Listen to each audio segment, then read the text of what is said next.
we go. So what I want to talk to you about today, and then we'll get to some Q&A. This is kind of the first step in a multi-step process, okay? Because using LinkedIn for relationship marketing, and that's the type of industry that we're in. I mean, some people call it MLM, some people call it network marketing. I personally myself prefer to call it relationship marketing because kind of like MLM has a connotation to it sometimes with people, and sometimes network marketing does as well. And so I like to use the term relationship marketing. It's up to you, whatever you want to do. Sometimes I use network marketing as well. I like those better than MLM because it says more. It has a much more descriptive element to it when you say network marketing or relationship marketing instead of MLM. And here's the other part about it. I really feel like we're not in, I mean, even though we are in the quote unquote direct sales, MLM, network marketing category, we are kind of a unicorn in this category because we don't, we're not selling something. We're not asking anyone for money to become our customer. We're not asking them to change their buying habits. We're not doing any of those things. What we're doing is we're helping people save money on a bill they have to pay anyway. And we have a lot of people in our business that they don't even build teams because we have elements in our compensation plan that if someone's a great customer gatherer, they can participate and they can make big impacts. Some of our larger EAs that have promoted to ranks in the company, they're not actually building teams, and that's fine because they either know organizations or they themselves can gather large amounts of customers, and you can promote through the compensation plan either way. So when someone says to me, are you in MLM? Is this an MLM business? And I always ask them, why? Why are you asking? And what do you know about MLM? And I let them tell me. And if they say to me, well, I really have been looking for an MLM company. And that's what I've been trying to find is a good MLM company. Okay, great. Then I would say, yeah, that's the industry that I'm in. But if somebody said, are you in the MLM industry? And I say, well, why do you ask? Are you looking for an MLM company? And they say, no, I don't even like MLM. Tried that, been there, done that. I would say to those people, well, that's why I'm not in the MLM business. I mean, only 50% of what I do is that business, but the other 50% of what I do has nothing to do with network marketing or building teams, because that's what we have. And we have organizations coming aboard, towns that have partnered with us, churches, nonprofit groups, sports teams, companies, large companies that have partnered with us. They're not interested in network marketing or MLM or relationship marketing. They're simply there creating programs for their communities that can help them save money and bring benefits to their community, clean energy at a lower cost or even for free. So that's why I like to make sure that, when I use this term relationship marketing when I'm talking to people, because it has a great sound to it. They go, oh, relationship marketing, how does that work? It sounds like social marketing. It's very social. Relationship, it's very friendly. So if you use a friendly term, whereas if you use MLM, what does that mean? That just is a bunch of letters to most people. So I want to talk to you about using LinkedIn for relationship marketing and how you can use this tool to really explode your business, especially into the new year. More people, if you look at when people create the most new profiles, like when do most people join LinkedIn? The answer is December and January. Last time I checked, we're in one of those months right now. And we're at the beginning of one.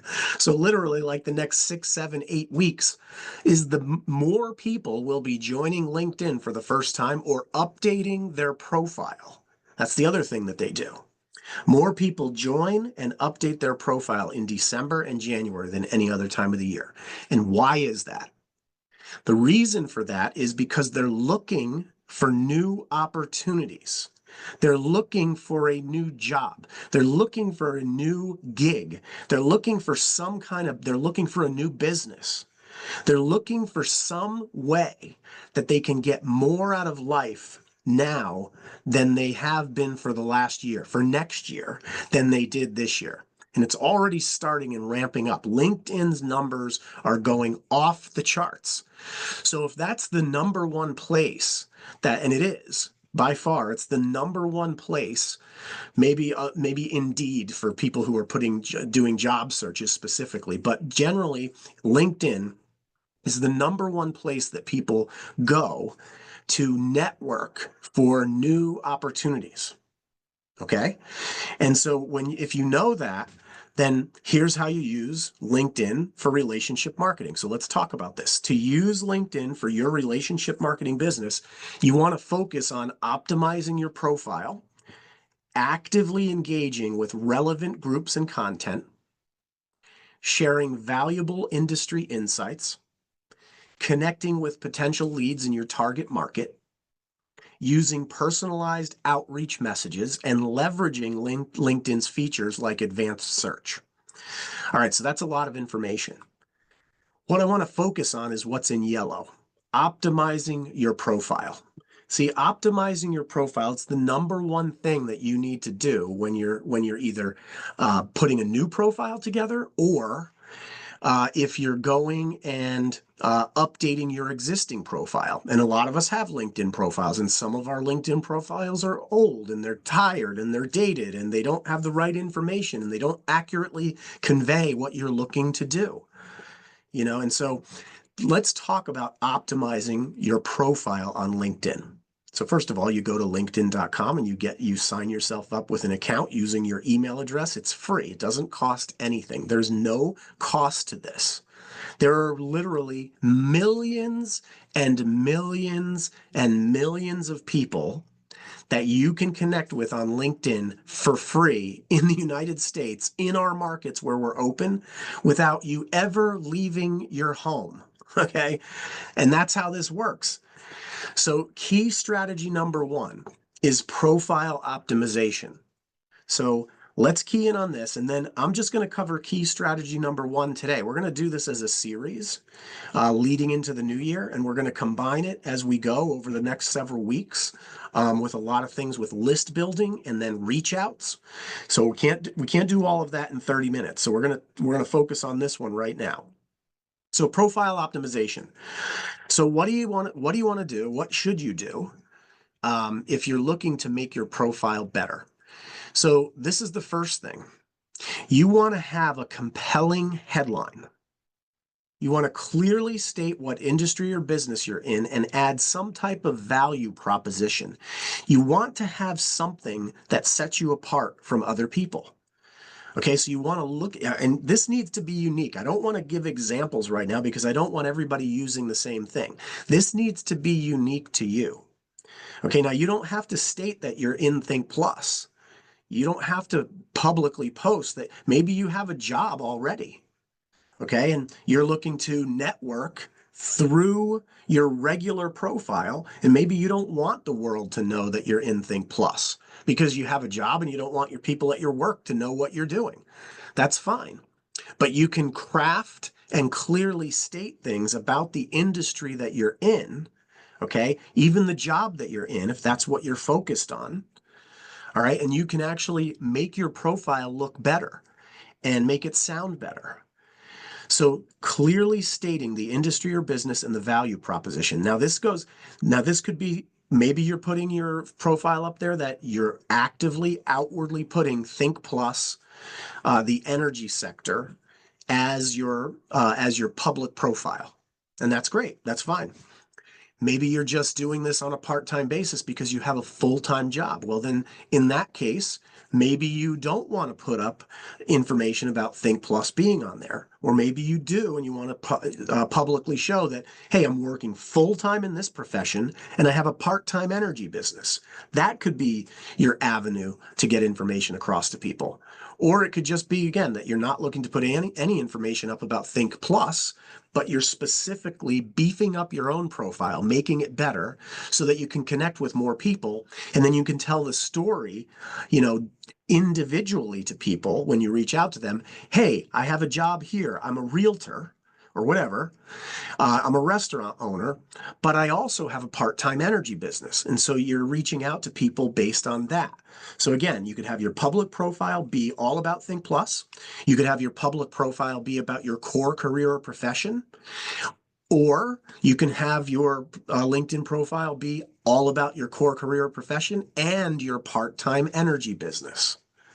Okay, so you have a lot of avenues, 3 avenues really in that regard. Heck, I had somebody say to me, well, listen, Think Plus is my 4th thing. I have a plan A, I have a plan B, I have a plan C, and I just joined Think Plus with my plan D. Well, then put that up there.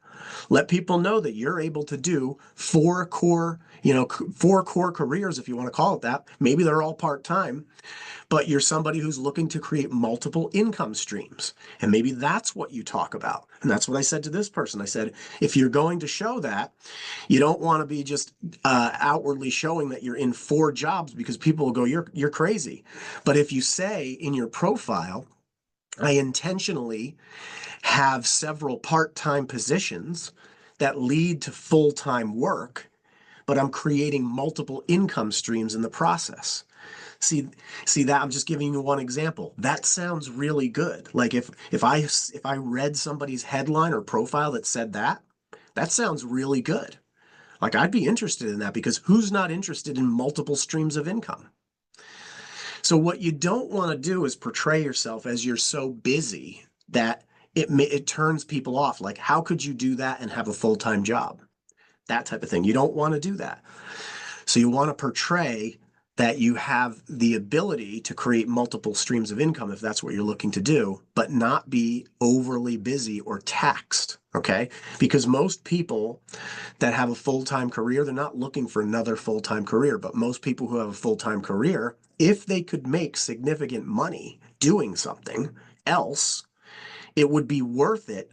The opportunity cost of taking time away from their family or what they do with their recreational time is worth it, so that they could create something that could pay them long term. So there's a lot of avenues that you can go there. The next thing you want to do is you want to have a professional summary. You want to highlight things that are good about you, expertise, experience, and why people should connect with you. All right. So, I'm just giving an example. If I were having my profile up there that I'm a waiter, or a bartender or something like that, that's my job. I'm a waiter. So I wait tables. That's what I do for a living. Well, I'm going to make it sound really good, okay? I'm going to make that job, that core career, that professional summary, it's going to start with why I love doing what I'm doing. Okay? Because when you talk about what you're doing is what you love, then people are more attracted to that. So I would talk about, I love making connections in this job. I love meeting new people. I love helping people make choices, because nobody wants to make choices nowadays. I like providing exceptional service to someone. See, I would along those lines, it would be along the lines of, I'm not here, I'm just giving an example of the mentality, to portray to someone that I'm not in this job to satisfy people. I'm in this job, or my career, core profession, to amaze people. See, little different take on it. Use words. Go look at other people's profiles, and then do things that are different. Okay, come up with your own unique, make it new. You can even give yourself a new title. You don't have to be a table server or a waiter or waitress or server. You don't have to use that. You could do something else. You can make up anything that you want. I had somebody that was working a job that was just a mundane job at, government job, where they were just basically sitting at a desk and helping people move through the line in their career. That's all they did. It was mundane, right? That's what they said. And so I said, well, what do you do? And they said, well, I help people. I direct people when they come in. I direct people because they're confused when they come into our building. They don't know exactly where to go. So I'm their first point of contact to help them gain knowledge of where to go. And I was like, that sounds great. And I said, so you're kind of like the CEO of your place. And they said, what do you mean? And I said, you're kind of like the chief enlightenment officer or the chief enlightenment representative. And so so they went with that, and they said, yeah, because you're enlightening people, you're educating them on where to go and what to do. And it turns out that that little change to that person's profile generated all kinds of buzz because they're no longer just sitting at a desk being a customer service representative. That's what everybody says. But if you're a chief enlightenment representative or you're an enlightening representative, that sounds a lot better. People go, well, what is that? Okay, so be unique. Okay, be different than everybody else that is out there. So put in your experience. If you've won awards, put it there. I don't even care if it's just somebody patted you on the back the other day. They said, you're the best employee that I have. Great. Put that in there. My boss told me I'm the best employee that we have. I'm the number one this. I did do this better than anybody else.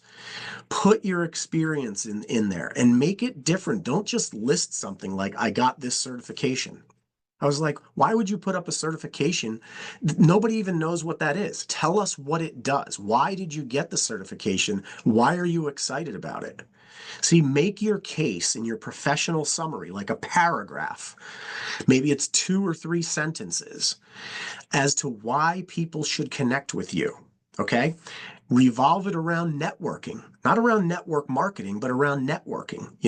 I like to introduce myself to people. The way the world goes. I had somebody do this in their profile. They said, all I know is this. My professional summary is this. The reason I joined LinkedIn is because I know for a fact that the way you move up in your career is you network with people. And LinkedIn is the best place to network with people. I would love to network with you so that I could find out what you want, and maybe I know somebody you should know. And I'd also like to network with you because I'd like to find out who you know because you might know somebody that I should know. And that was their summary. Yeah, so there's a lot of different ways to do things. It's catchy, right? And so do that. And then use relevant keywords in your headline, in your summary, things that when someone, like for instance, you may not want to say that you're in the energy sector, okay? But someone might be searching LinkedIn or Googling something and it pops up from LinkedIn because they cross-reference each other. Somebody might say, they might look for people in the energy sector in, a certain area of the country, a state. And because you're listed, in New York, let's say, and you put in, I'm a high energy individual. I love to be around people to get the energy from people. The word energy is in there, but you don't have to say that you're in the energy business. Do you see what I'm saying? So use keywords that are related to your industry and your target market so that you can be searchable, right? If you're in Think Energy, you should use the word think, even if you're not showing that you're in the Think Energy business. You may not want to do that, okay, publicly. That's up to you. But use the word think in there. I help people think. The things that I do make people think. Okay, use the words that are in there. Use keywords related to the industry. And then like savings, right? That's another thing you can do. Savings, energy, community, because of community solar. So lots of things that can happen there. And then use a professional headshot. A lot of people take pictures and they have these backgrounds and stuff like that. Like you see the background that I have right now. I wouldn't put this up as my profile, my background here, but you can easily take a picture of yourself if you have a picture that looks pretty good, but it's got a lot of other people in it, or, it has a background that doesn't look, professional. You could always take that picture and go on and Google how to put, a plain background, like a white background, like you see a lot of people do professional headshots with a white background because it makes you clearer on the white background. So you can just Google, how do you, Google remove background from picture, and you can actually do that very quickly. Sometimes your phone will do it as well. So utilize those things, but add a professional headshot and a banner image. A banner image could be something about, that's the bigger picture that goes behind your profile picture. So when it goes across the screen, it's like a banner. That image could be all about, maybe you want to have solar farms in the background. Maybe you want to have something to do with a light bulb or an energy, something to do with energy, whatever it is. It could be anything. but have a professional headshot and then a banner image. Maybe it's that you just, I've had somebody that said, well, I like to travel and I like to work so that I can travel. So I said, great, put your photo up there and then put places, rotate your imagery of your banner to be places that you like to go. And every week or every month, change it so that it's fresh and new so that people are constantly looking at your profile. You guys, so I just wanted to touch on this first key strategy of profile optimization. Now we're going to get into all the other things. I'm going to go back to all the other things that we had on that first slide about how to use it. The first one is optimizing your profile. So you guys,